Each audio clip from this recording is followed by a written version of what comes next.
Assalamualaikum dan salam sejahtera. Saya Haikal Muaz, Nombor Menteri 292-144. Saya Masyita Binti Azhar Fandi, Nombor Menteri 291353. Jadi kami merupakan wakil daripada kumpulan B7. Jadi hari ini dalam video ini kami akan menerangkan secara sedikit sebanyak orang kata berkenaan dengan inovasi yang telah kami reka cipta yang bernama UNO Etika Keguruan atau nama pendeknya iaitu UNO TIKOR. Jadi UNO TIKOR ni merupakan kad permainan interaktif pendidikan berasaskan permainan UNO. Jadi objektif UNO Etika ini ialah untuk meningkatkan kefahaman pemain-pemain tentang etika, profesionalism, undang-undang pendidikan melalui analisis kes sebenar yang melibatkan salah laku guru. Jadi untuk bilangan pemain dan tempoh masa, bilangan pemain dia melibatkan 4 hingga 5 orang pemain yang merupakan pelajar bakal guru dan juga pelajar pendidikan yang telah mengambil subjek etika undang-undang keguruan. Tempoh permainan pula adalah selama 30 minit sehingga 45 minit.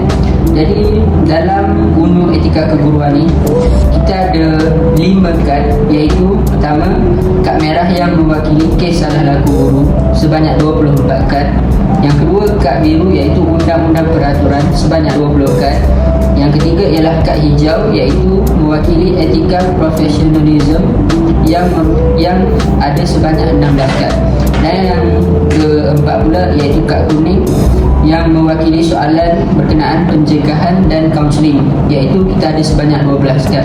Dan kita juga ada kad khas UNO macam UNO biasa juga, iaitu pertama sekali stop, kad tambah 4, kad tambah 2, reverse dan juga kad warna. Jadi peranan fungsi kad khas UNO ini adalah sama seperti UNO biasa sahaja. Jadi sebelum kita mulakan permainan, kita akan latih seorang moderator untuk mengendali permainan ni lah. So moderator tersebut akan dapat buku manual etika perguruan. Dalam buku manual ni dia ada semua benda, termasuklah skema jawapan juga. So maksudnya bila pemain letak kad tu, untuk semak jawapan betul atau salah, moderator akan tengok skema pada buku manual UNO Etika Keguruan ni. Jadi moderator jugalah yang akan pegang score sheet ni, dan dia juga berperanan untuk memberi markah dan sebagainya. Jadi seterusnya kita tengok cara bermain. Okay, untuk cara bermainnya, saya akan menggunakan cara bermain. Untuk pertama sekali, sebelum kita mulakan permainan, setiap pemain akan dibagikan 7 kad seorang. So setiap kat sini kita dah letakkan 7 kad. So kalau untuk kali ni kita bagi contoh untuk 4 orang pemain lah. So 7 kad. So bila setiap peserta dah dapat 7 kad tu, kita akan cabutkan satu kad permulaan dulu. Kalau macam kat sini satu kad permulaan yang bermula dalam warna kuning. Jadi pemain akan mula meletakkan kad warna kuning. So pemain akan proceed dengan warna kuning sampailah pemain dapat kad ni, dapat meletakkan kad ni dan tukar warna. So masa ni barulah warna untuk soalan akan bertukar. So selagi kuning akan proceed dengan kuning. Katakanlah kalau pemain tu tak dapat warna kuning, dia akan cabut kad ni sampailah dapat warna kuning untuk dia letakkan dan jawab soalan tu. Lepas tu bila dah start dengan warna kuning ni, so pemain akan meletakkan satu kad warna kuning juga kat sini. So tapi waktu dia letak tu, dia kena jawab soalan yang diberikan di dalam kad kuning ni. Kalau macam ni dia ambil satu kad dan dia letakkan kat sini, bila dia dah letakkan, pemain ada masa 5 saat sahaja untuk menjawab soalan ni.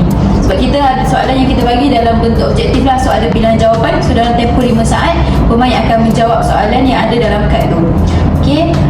Lepas tu untuk pemain yang dapat menjawab satu soalan, mereka akan mendapat satu stiker markah, iaitu kat sini. Jadi mereka akan mendapat satu markah. Lepas tu tapi kalau pemain tak dapat jawab soalan, mereka tak akan ditolak markah, tapi tak akan dapat juga markah. Lepas tu permainan akan diteruskan sampailah semua habis kad. Walaupun kita ada tempoh masa tadi, tapi kalau kad habis, kita memang akan habis kat situ je lah. Lepas tu pemain lepas tu macam saya cakap tadi, markah pemenang ditentukan oleh markah ni. Lepas tu bila kad semua dah habis, akan ada pemain terakhir yang tak habis kad kan. Lepas tu kad yang tak habis tu akan dikira sebagai minus markah lah. Kalau contoh pemain permainan akhir tu dia ada baki 3 kad. So dia akan ditolak 3 markah. Sebab satu kad tu mewakili 1 markah. So bila 3 kad akan tolak 3 markah lah. Okay, macam tu. So pemenang akan ditentukan based on jumlah markah. Kalau ada kalau total markah dia banyak, so dia dah pemenangnya. Tapi kalau markah dia ada ditolak, so dia tak kira as pemenang lah, walaupun dia habis kat awal. So macam itulah cara untuk bermain permainan Uno Etika Keguruan. Jadi saya rasa setakat itu saja video kami. Sekian. Terima kasih.